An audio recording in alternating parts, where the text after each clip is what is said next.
What if you owed over $48,000 in student loan debt? And I told you I could get you out of that loan debt for $40,000 less.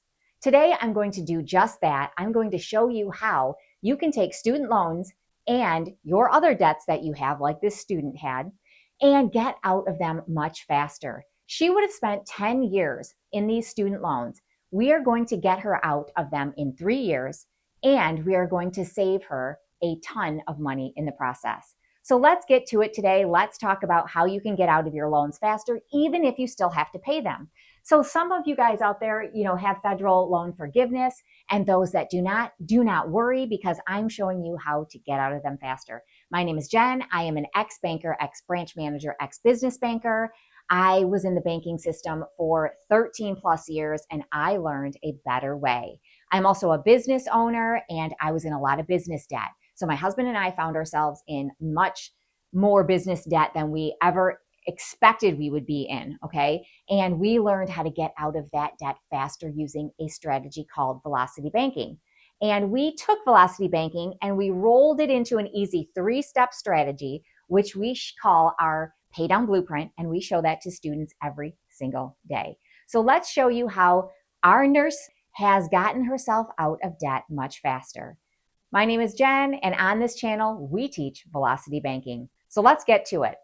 So we have a student scenario here. She is a nurse. She is about 8 months out of her nursing degree. So she has been paying on these student loans for 8 months. She has $48,460 in student loan debt. That's just student loan debt. She has a total debt of $60,954. That is not including her mortgage and her car. Okay, so those debts are not included in this. So we are going to help Jules get out of her student loans faster than she ever thought possible. She actually cried at the end of our meeting the other day, which of course we cried with her because we feel you guys. We were in debt too. So don't think that we are immune to how this, makes you feel. We are not. We have been there. And when we found the way out, we have never looked back. We changed how we've done everything. No more loans. Only lines of credit. We are not using consolidation loans. We are using lines of credit to work down debt. Now, lines of credit, credit cards, home equity lines of credit, personal lines of credit, all of them work. And as you can see here, she is going to be using a home equity line of credit. She was lucky and has equity in her home. But if you'll notice, her home equity line of credit doesn't handle all of her debt. So we took a look at her situation and we're going to help her piece and part this together. So we are going to do this in 2 phases. As complicated as things look, it is not, and it's 2 phases for Jules. All right, so here's her income. She has $4,220. Her total expenses are $3,200. That means she has cash flow of $1,020. Her mortgage payment is $1,285. Her car payment is $398, which means in these 2 debts alone, she has $1,683 as payments. And then you add in the $849 from the other debt payments. That means her debt expense is $2,532. Her living expenses, she lives pretty cheaply actually, but her debt expense is what's killing her. So we're going to help her out of that and we're going to do it much faster. All right. So here you can see her situation. She has 3 student loans here. Student loan 1, 2, and 3. Student loan 1 is $21,500. She's paying $261 a month on that. It's at 8.8% interest. She will spend 10 years and 1 month in this, and $9,961 is her payback amount. Student loan 2, $16,800, $204 is her payment, 7.94%. 10 years she'll spend in that. She owes right now $7,552. That's what she has left to pay. Student loan 3, $10,160, $134 is her payment, 8.94%, 9.4 years left on that. $4,861. And actually, you guys, this was the total years. I think we actually have to subtract the 8 months off of those. So it would be closer to the 9.4 years. So so 8 months. So yeah, she's closer to like nine years on that. All right, sorry, I did forget to subtract that for you. All right, so her subtotal on just the loans alone are $48,460, which is what we have down here.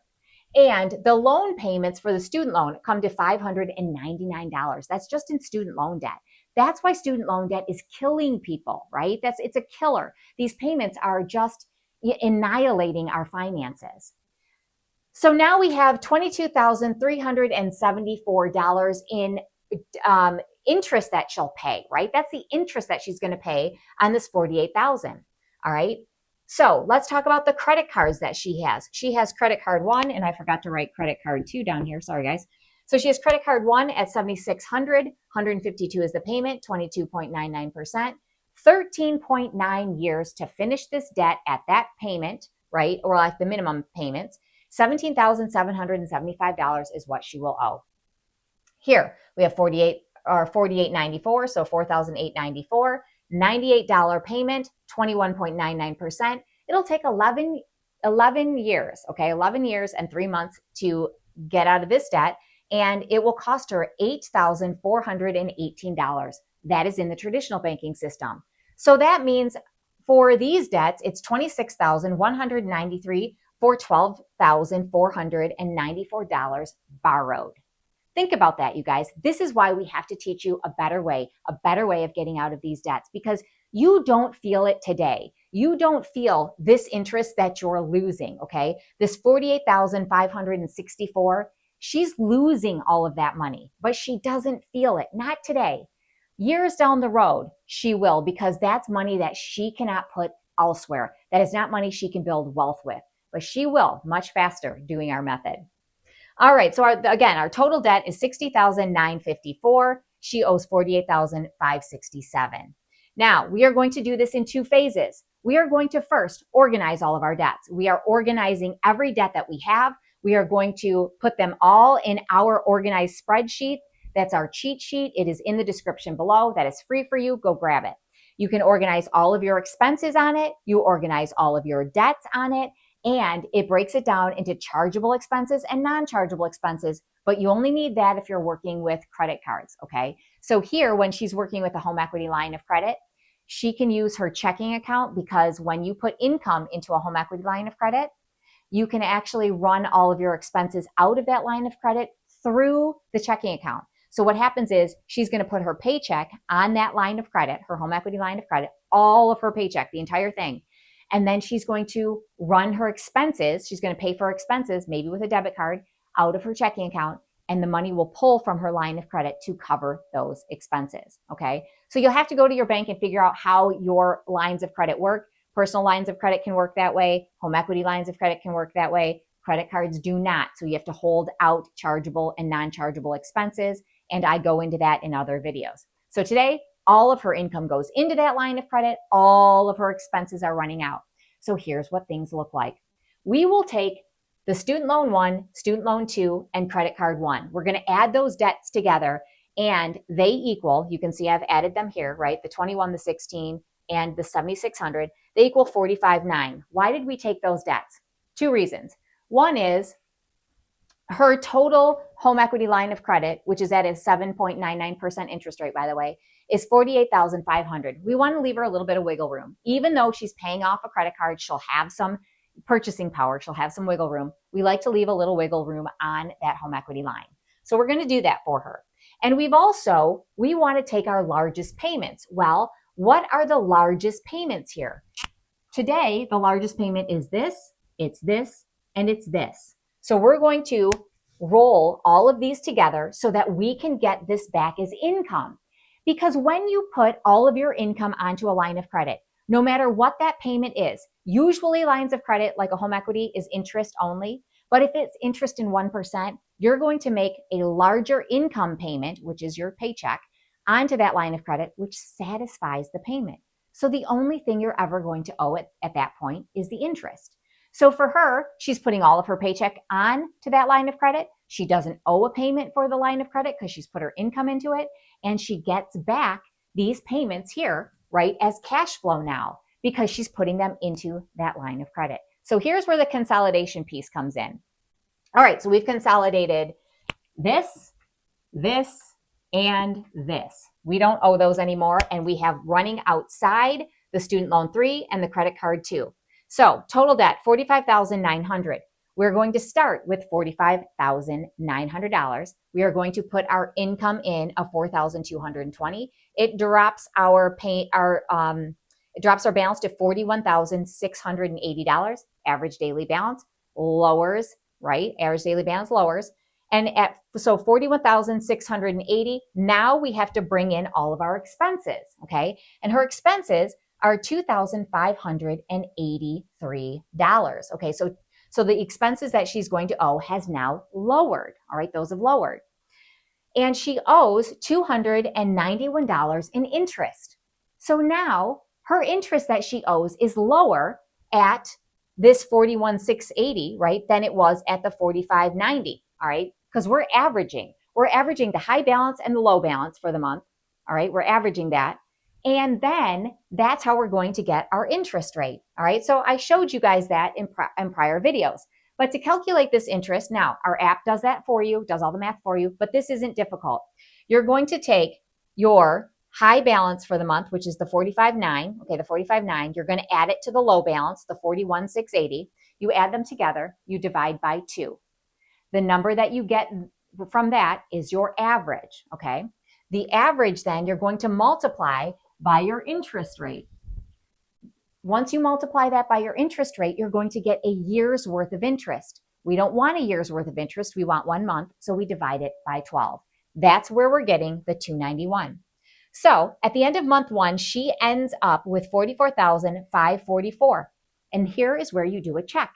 Is $44,544 less than or greater than the $45,900? Well, it's less than. So she's moving in the right direction now, isn't she? So month 2, she starts out with $44,544. She brings in her income, drops her to $40,334. She adds in her expenses. She adds in her interest, the expenses and the interest, and then she gets $43,199. Now, important to note, she has raised her cash flow, hasn't she? As soon as she puts these 3 debts into that line of credit, she lowers her expenses by $261, $204, and $152. So now we can take these and add them to the cash flow. So she no longer has $1,020 in cash flow. She has $1,020 plus $261 plus $204 plus $152. But don't forget, we still owe interest. And we owe the interest at the interest rate of that home equity line of credit. So you are going to pay overall less in interest than you would leaving it in the traditional banking system. So what happens is she's going to, in phase 1, she's going to run this down for 12 months. And then at 12 months, her balance is low enough that she can bring in her last 2 debts that have been running outside of the home equity line of credit. So what we have is phase 2 starting. Okay, so we've run phase 1 for 12 months. Our balances are lower. So her debt destroyer balance, her home equity line of credit, the debt destroyer, at 12 months, the balance is $29,144. The interest that she's paid is $2,888. At 12 months, the student loan 3 running outside of the home equity line of credit, the balance is at $9,922. The interest she's paid is $921. At 12 months, credit card 2 running outside, right? It's running outside. The balance is at $4,783. The interest that she's paid is $1,066. So now what we're going to do in phase 2 is combine all of these into the home equity line of credit. We take $29,144, $9,922, and $4,783, add them together, and now we have $43,849. So we're starting all over again. Now don't feel defeated here though, right? Because what have you just done? You have wiped out all of the debts that you owed and now consolidated them into that line of credit that you are working down faster using your income, using your paycheck smart. Instead of sitting in that checking account earning you nothing, you are now doing it faster. You are paying things down faster. You are using all of your available cash flow to work down your debt. So that's how you go from 10 years plus, okay, which actually it's 13 years, to 3 years. We back it down to 3 years by doing this. So all of this looks really complicated, right? Is it? No, it's not at all. You want to know why? Because all you're doing is you're taking whatever debts you can fit inside this line of credit. You're getting those biggest payments first, right? You're taking all those bigger payments and putting them into that line of credit. You're going to get those payments back as cash flow, and you're going to put all of your income in and run all of your expenses out until that balance is low enough to add the next debt, and then the next debt, and then the next debt. And in this situation, we let her go a year, okay? We let her go a year, and then we were able to pull in credit card 2 and student loan 3. So that's exactly what I'm showing here. So that is our phase 2. It's as simple as that. It's not complicated. Now, what if you don't get paid monthly? Because this confuses people. They're like, well, I don't understand. I get paid bi-weekly or I get paid weekly. Anytime you get paid, you're putting it right into that line of credit, right in. Okay, you're gonna put all of that right into your line of credit. So it doesn't matter. I'm just showing the monthly totals. Okay, what you're totaling monthly. All right, so now we have all of our debts combined again. We don't have any more debts outside of the debt destroyer, and we start all over. 43,849. We put in our income, drops us to 39,629. You add in your expenses. Our expenses are lower, right? They're lower by the 98 and the 134. So that's where I'm getting the 2351. Now you add in your interest, 277, drops you to 42, or I should say brings you back up to 42,257. 42,257 is less than the 43,849. We are moving in the right direction. She is going to be out of her debts. How long? This takes 24 months. That section there takes 24 months.